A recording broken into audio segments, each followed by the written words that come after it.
राधे राधे, जय श्री कृष्णा। हथेली पर शत्रु वृद्धि योग। कैसे हम किसी जातक की कलाई देखकर ये पता लगा सकते हैं कि इस जातक के जीवन में अत्यधिक शत्रुओं का योग है, यानी जीवन में बार बार शत्रु इस जातक को परेशान करेंगे और हानि भी पहुंचा सकते हैं।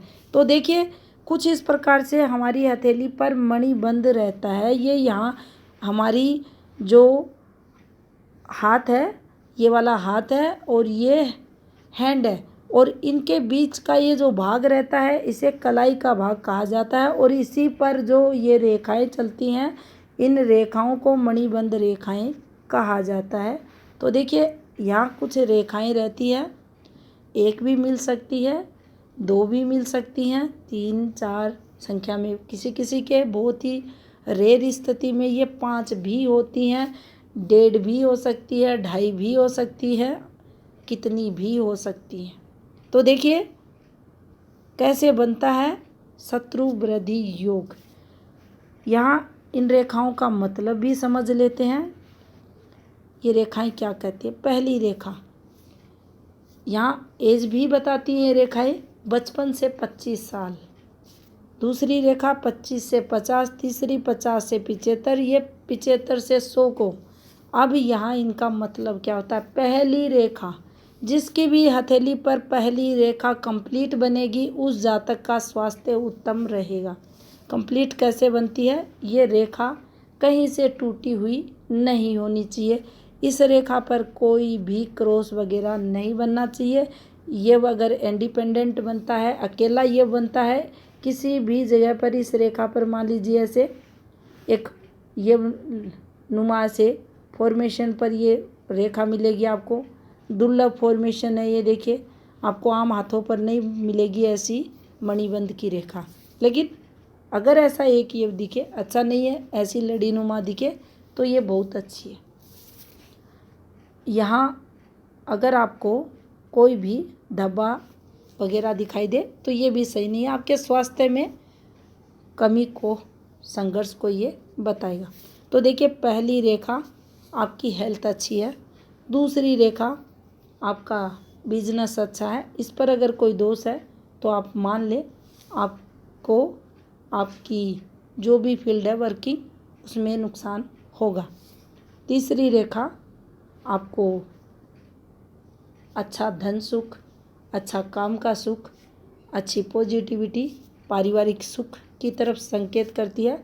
तो 3 रेखाएं अगर हैं तो आप मान लेना अच्छी 3 रेखाएं, आपका जीवन सुख में रहेगा। अब ऊपर आप कुछ ना देखें, ये 3 रेखाएं कंप्लीट हैं तो भी आप नॉर्मल किसी का हाथ देखकर कह सकते हैं कि आपका जीवन तो अच्छा रहने वाला है। ये रेखाएं अच्छी होनी चाहिए, देख लेना, चेक कर लेना। हथेली भी अच्छी मिलेगी, इस पर रेखाएं भी अच्छी मिलेंगी। अब करते हैं चौथी रेखा की बात। हेल्थ, बिजनेस, सुख और उसके बाद सम्मान। चौथी रेखा आपकी ओल्ड एज में सम्मान को, प्रोस्पेरिटी को, सुख को, वैभव को बताती है। तो 4 रेखाएं उत्तम मानी जाती हैं और राजयोग को बताती है। तो ये इन रेखाओं का मतलब होता है। अब देखिए, इन रेखाओं के बीच समय आपको बता दिया है इन रेखाओं का। इन रेखाओं के बीच अगर आपको झूलती हुई एक रेखा दिखाई दे, जो इस प्रकार से झूलती हुई चले। अब देखिए, इस रेखा की, अब जैसे ये रेखा है ऐसे चली, ये रेखा इस जातक के जीवन में शत्रुओं की संख्या को बताएगी। अब यहाँ और भी हम थोड़ा सा इसको विस्तार अगर कर दें तो देखिए, ये रेखा स्वयं गलत रेखा है जो मणिबंध के मध्य आ गई, यानी इस जातक के शत्रु अधिक रहेंगे। जीवन में बार बार शत्रुओं का सामना इस जातक को करना पड़ेगा, विपरीत परिस्थितियों में भी जाएगा, नुकसान भी उठाएगा। और अगर ये रेखा भी देखिए, काली गहरी रेखा अगर हो जाती है तो आप ये मान लेना शत्रुओं के कारण काफ़ी इसको नुकसान होगा। जितनी ये रेखा झूल कर चलेगी काली गहरी होकर चलेगी, अंदर की तरफ धंसकर चलेगी, उतनी ही दिक्कतें इस रेखा के कारण इस जातक को होगी। अब कौन सा ऐसा सिंबल है जो इस रेखा के दुष्प्रभाव से इस जातक को बचा सकता है? तो देखिए,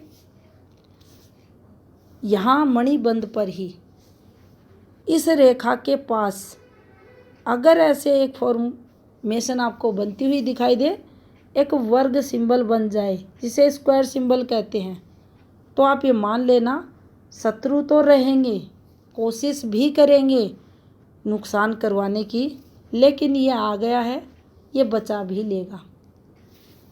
संघर्ष होगा, लेकिन संघर्ष के बाद इसकी विजय होगी, यानी सफलताएं इसको मिलेंगी, शत्रु इसका बाल भी बांका नहीं कर पाएंगे।